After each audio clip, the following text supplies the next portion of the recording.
শ্ৰদ্ধাৰ প্ৰিয়মজ্যোতি ফুকনদেব।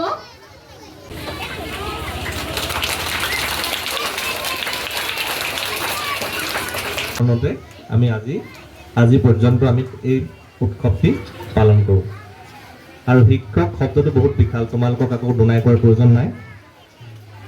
শিক্ষক বা গুৰু অবিহনে মানুহ এজনে জীৱনত প্ৰথম কথা দিক নিৰ্দেশনাটো লাভ কৰিব নোৱাৰে বা পাৰিলেও সেয়া অলপ কঠিন হয়।